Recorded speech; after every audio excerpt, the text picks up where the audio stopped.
Market या लेवलपर्यंत जाऊ शकतं. नहीं जा रहा है अभी. मार्केट या लेवलपर्यंत जाऊ शकतं आणि इथून रिजेक्शन घेऊन मग ते खाली पडू शकतं. तर एक्सपेक्टेड आहे की ते या लेवलपर्यंत पोहोचेल. ही जी लेवल आखलेली आहे या लेवलपर्यंत पोहोचेल. पण या लेवलपर्यंत पोहोचण्यासाठी पहिले त्याला थोडंसं वर जावं लागेल आणि इथून त्याला रिजेक्शन घ्यावं लागेल. तर जसं मी म्हटलं होतं की इथपर्यंत मार्केट येऊन रिजेक्शन घेईल. तर हे इथपर्यंत चढलं होतं आणि चढल्यावर रिजेक्शन घेतलं आणि रिजेक्शन घेतल्यामुळे कॅन्डल लाल झाली आणि आता हे खाली पडू शकतं.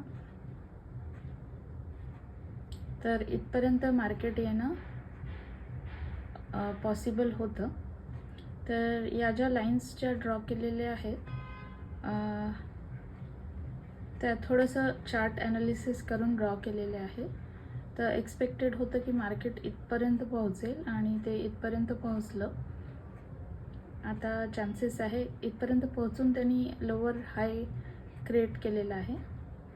हा प्रिव्हियस हाय आहे आणि हा लोअर हाय आहे. तर इथपर्यंत आलेलं आहे. आता हे खाली जात आहे. तर जो टार्गेट आहे तो हा आहे. कदाचित मार्केट आजच हा टार्गेट देऊ शकतो, नाहीतर उद्या एक्सपायरी आहे तो उद्यापर्यंत मार्केट इथपर्यंत पोहोचू शकतं. तर बघूया आता काय होतं आहे.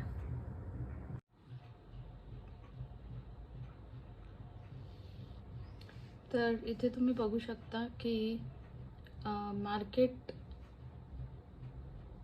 आपण एक्सपेक्ट केलं होतं इथपर्यंत यायला, तर ते इथपर्यंत आलेलं आहे आणि इथपर्यंत कदाचित उद्यापर्यंत मार्केट जाऊ शकतं.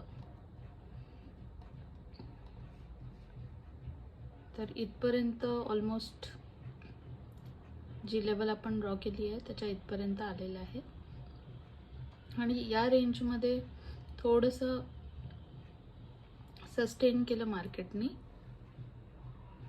याच्यावर काही मार्केट गेलेलं नाही आहे. हे जे आपण लेवल्स आखले होते इथे थोडंसं मार्केट रेंज बाउंड झालेलं होतं आणि त्यानंतर एक फॉल आला. पण आतापर्यंत जे पॉईंट्स दिले आहेत ते इथपर्यंतच मार्केटने दिलेले आहे. जर तुम्ही ओव्हरनाईट पोझिशन्स घेत असाल तर चान्सेस आहे की उद्यापर्यंत मार्केट इथपर्यंत जाईल.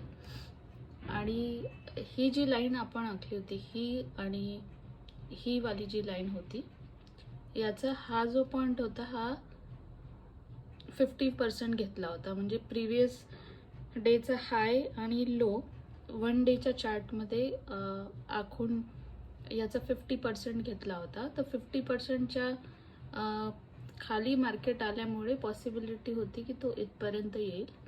पण मार्केट इथपर्यंत नाही आलं, इथपर्यंत आलं. तर होपफुली उद्यापर्यंत हे कवर करेल आणि मग नंतर चान्सेस राहील की जो प्रिव्हियस डेचा जो हाय आहे तो पण मार्केट ब्रेक करू शकतं.